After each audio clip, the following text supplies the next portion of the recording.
Shalom, que la paz sea con todos ustedes. Saludamos a nuestra audiencia televisiva, saludamos también a todos aquellos que nos siguen a través de las redes sociales, deseando que este día las bendiciones de Dios sean una realidad en sus vidas.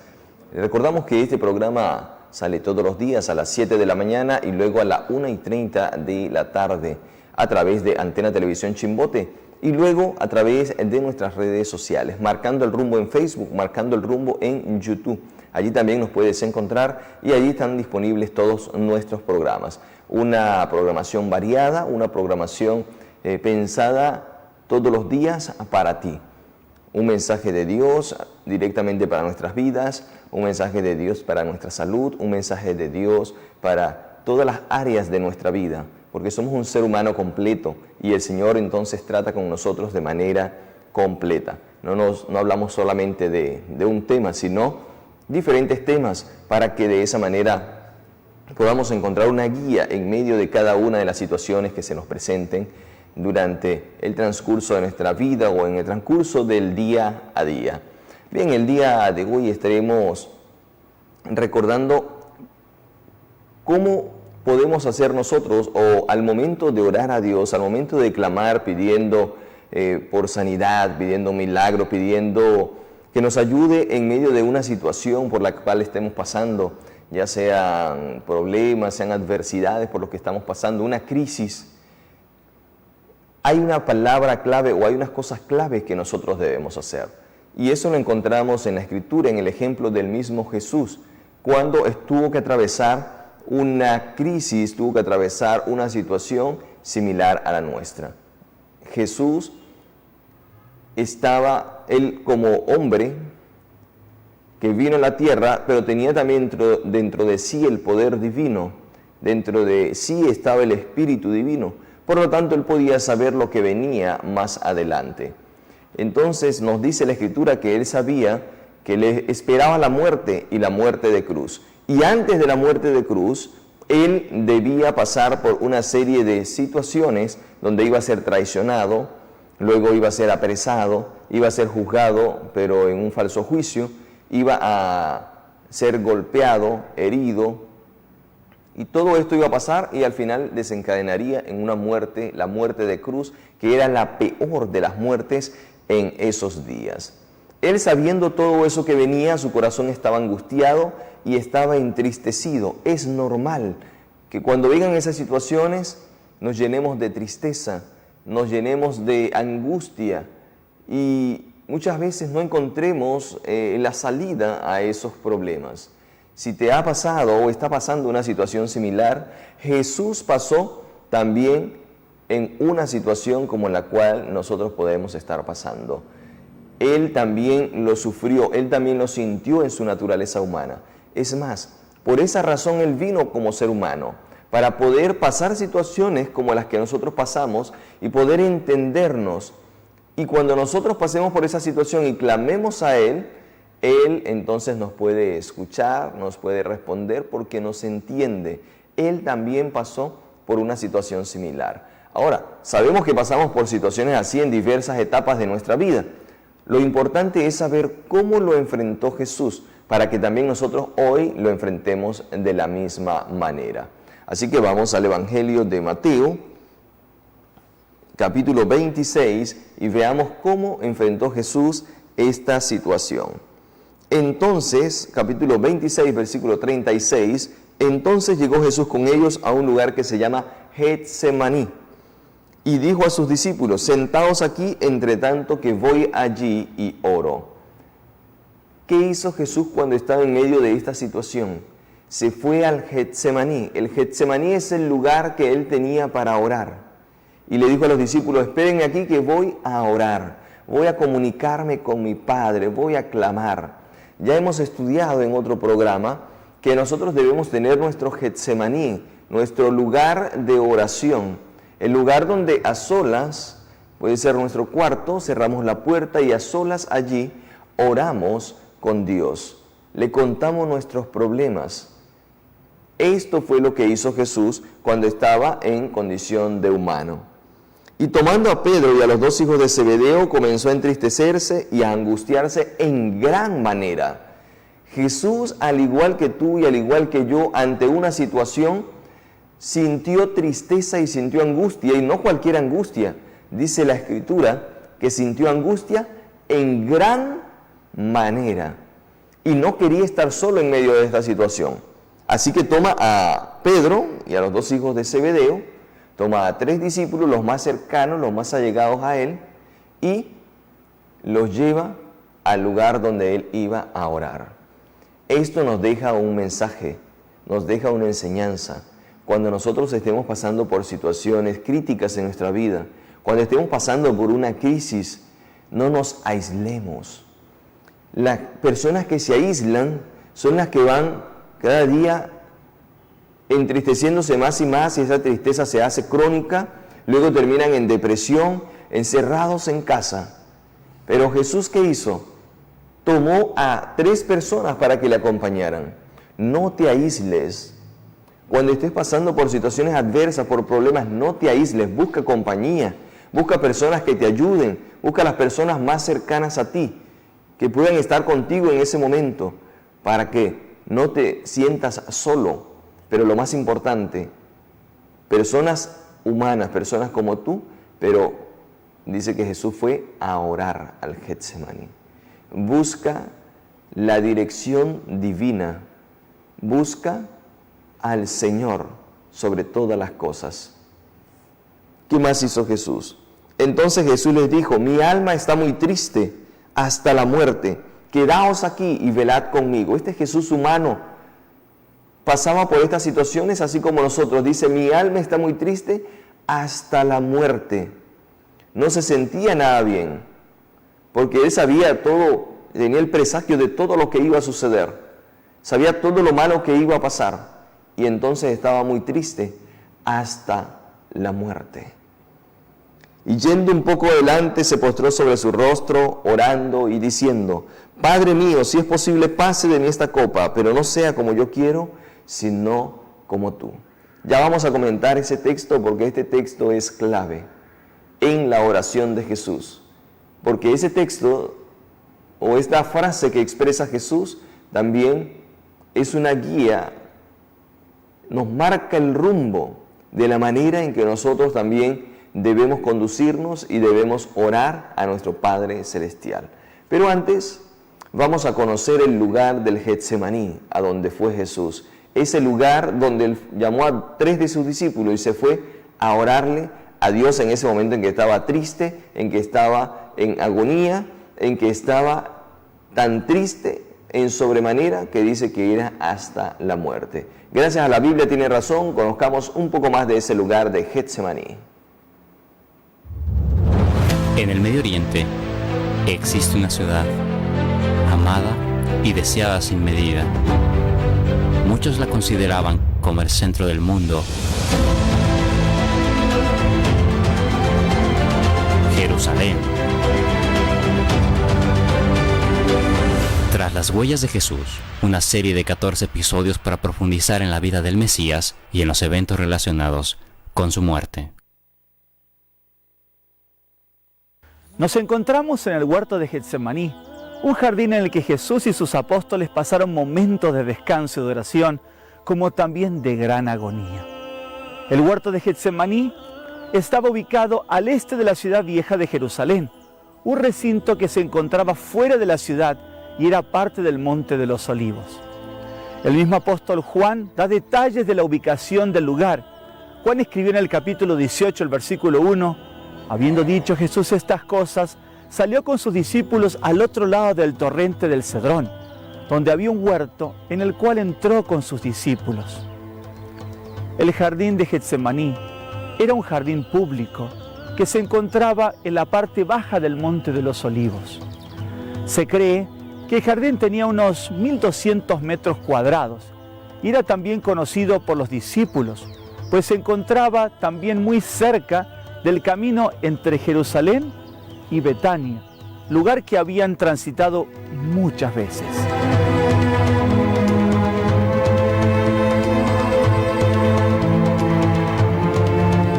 La palabra Getsemaní en griego aparece solo 2 veces. una en el Evangelio de Mateo 26:36 y una en el Evangelio de Marcos 14:32. El Evangelio de Juan dice que Jesús entró en un jardín con sus discípulos. El nombre Getsemaní viene del arameo y significa prensa de aceite, refiriéndose al aceite de oliva. Al parecer, en aquellos días había una cierta cantidad de árboles de olivo que rodeaban el área. No se sabe a ciencia cierta cuál fue el verdadero lugar del jardín de Getsemaní. Existen 4 diferentes sitios que son visitados como el jardín de Getsemaní, que son los siguientes: el huerto al lado de la iglesia de todas las naciones, al norte de la iglesia de las naciones, la localidad establecida por los griegos ortodoxos al este y un huerto cerca de la iglesia de María Magdalena, localidad de los ortodoxos rusos.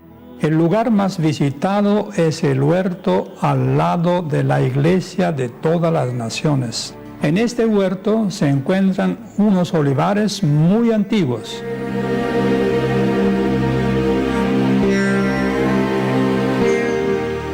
Es impresionante ver estos olivares tan viejos y aún dando hojas y frutos. Un estudio realizado por el Consejo Nacional de Investigación de Italia en el año 2012 encontró que varios olivos en el jardín se encuentran entre los más antiguos conocidos por la ciencia. Las pruebas realizadas a 3 árboles con técnicas de carbono en las partes más antiguas de ellos dio como resultado que algunos eran del año 1092, 1166 y 1198 después de Cristo. También se realizaron pruebas de ADN y demostró que los 3 árboles originalmente provenían de una misma planta madre.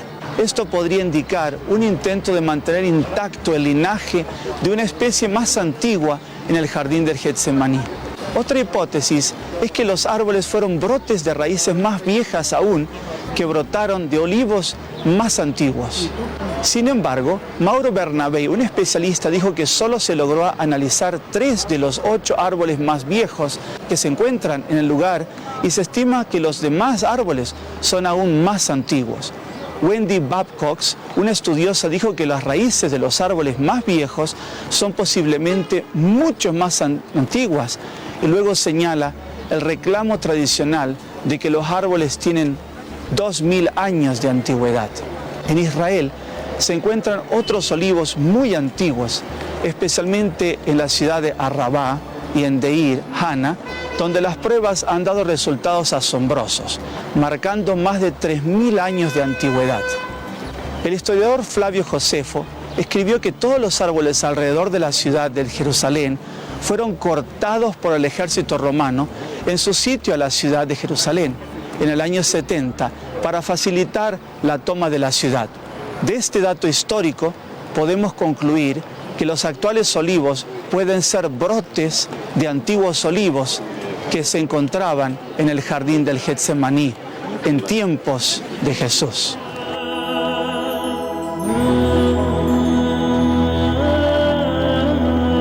Muy cerca del jardín de Getsemaní, en el Monte de los Olivos, al este de la antigua ciudad de Jerusalén, existe una gruta llamada la Gruta de Getsemaní, y la tradición menciona que fue en este lugar donde los discípulos descansaban mientras Jesús oraba. La gruta es una cueva que mide 19 metros por 10 metros y 3,5 metros de alto.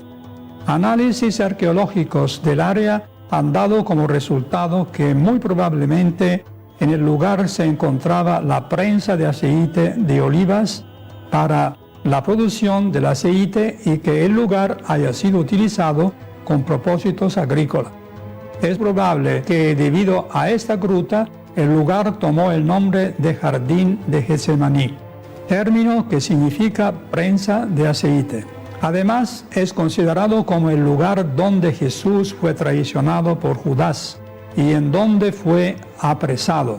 Algunos sostienen que es muy probable que en este mismo lugar o muy cerca de aquí tuvo Jesús el encuentro de noche con Nicodemo, registrado en Juan capítulo 3.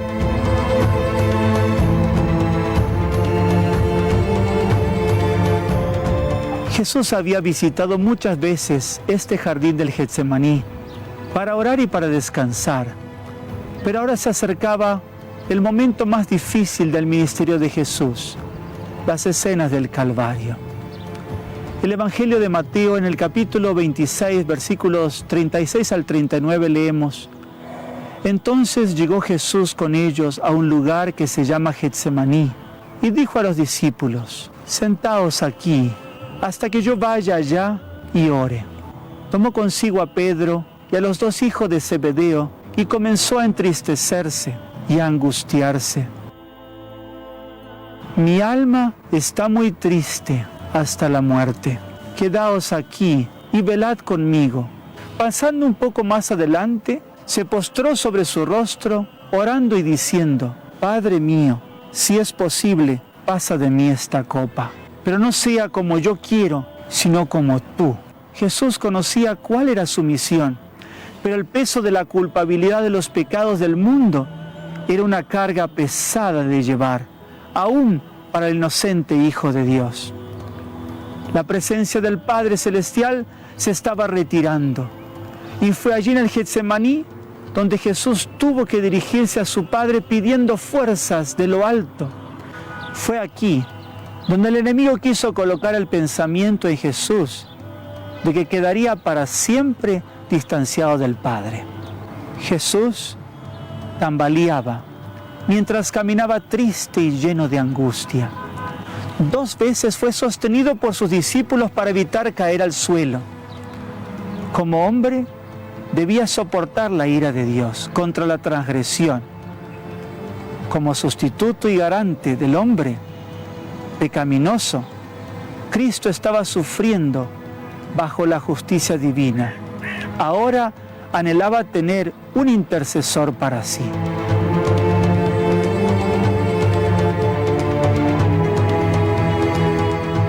Meditemos un poco en los eventos del Getsemaní.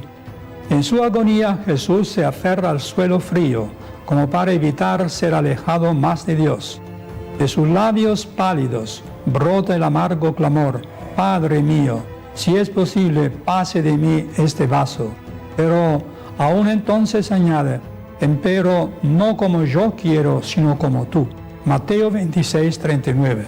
Levantándose con penoso esfuerzo, fue tambaleándose a donde había dejado a sus compañeros, pero lo halló durmiendo. Los discípulos se despertaron al oír la voz de Jesús, pero casi no lo conocieron. Su rostro había quedado muy cambiado por la angustia. Dirigiéndose a Pedro, Jesús dijo: Simón, ¿duermes tú? ¿No has podido velar una sola hora? Velad y orad, para que no entréis en tentación. El espíritu a la verdad está pronto, mas la carne es débil. El Hijo de Dios volvió a quedar preso de agonía sobrehumana y tambaleándose volvió agotado al lugar de su primera lucha. Su sufrimiento era aún mayor que antes. Al apoderarse de él la agonía del alma, fue su sudor como grandes gotas de sangre que caían hasta la tierra. Se había acercado a la consumación de su obra como vencedor. Nuevamente Jesús oró: Padre mío, si no puede este vaso pasar de mí sin que yo lo beba, hágase tu voluntad. Mateo 26, 42. Cuando Jesús vino a ellos, los halló otra vez dormidos. Por segunda vez su presencia los despertó. Vieron su rostro surcado por el sangriento sudor de la agonía y se llenaron de temor. No podían comprender su angustia mental. Apartándose, Jesús volvió a su lugar de retiro y cayó postrado por tercera vez, vencido por el horror de una gran oscuridad. La humanidad del Hijo de Dios temblaba en esa hora penosa. Por tercera vez las palabras caen temblorosamente de los pálidos labios de Jesús: Padre mío, si no puede este vaso pasar de mí sin que yo lo beba, hágase tu voluntad. Fue aquí donde Jesús vio claramente la suerte de los pecadores, sin esperanza y destinados a la perdición. Su decisión queda hecha: salvará al hombre. sea cual fuera el costo. Su oración expresa ahora solamente su misión. Si no puede este vaso pasar de mí sin que yo lo beba, hágase tu voluntad. Habiendo hecho la decisión, agotado, cayó al suelo. En esta terrible crisis, una luz resplandeció en medio de la tempestuosa oscuridad de esa hora crítica, y el poderoso ángel vino al lado de Cristo. No vino para quitar de su mano la copa, sino para fortalecerle a fin que pudiese beberla, seguro del amor de su Padre. La angustia de Cristo no cesó, pero le abandonaron su depresión y desaliento. Jesús regresó por tercera vez a sus discípulos y los encontró durmiendo. Mirándolos, tristemente dijo: «Dormid ya y descansad. He aquí ha llegado la hora, y el Hijo del Hombre es entregado en manos de pecadores». Muy bien, conocíamos el lugar histórico del Getsemaní, pero lo más importante no es conocer el lugar histórico. Lo más importante es conocer y hacer nuestras las frases que Jesús pronunció allí a su Padre. Estando lleno de angustias, estando entristecido hasta la muerte, dice estas palabras en varias oportunidades, como veíamos. Las repito, Mateo capítulo 26, versículo 39. Yendo un poco adelante, se postró sobre su rostro orando y diciendo: Padre mío, si es posible, pasa de mí esta copa, pero que no sea como yo quiero, sino como tú. Allí está la clave. Podemos pedirle algo a Dios, podemos clamar por algo a Dios, pero decirle que no sea como yo quiero, sino como tú quieres.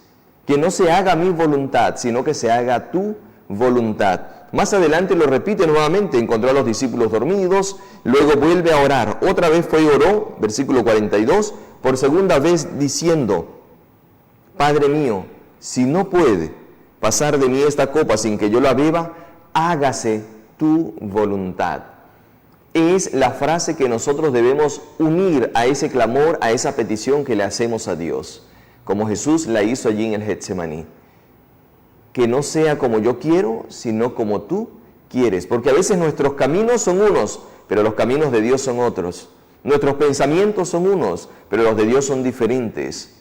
Y la respuesta que nosotros queremos no es la que Dios anhela o la que Él considera que es la mejor para nosotros. Por esa razón debemos añadir siempre esa frase: pero no sea como yo quiero, sino como tú quieres. Pero que no se haga mi voluntad, sino tu voluntad. Y la voluntad de Dios es justa, es buena, es agradable, es la mejor para nuestras vidas.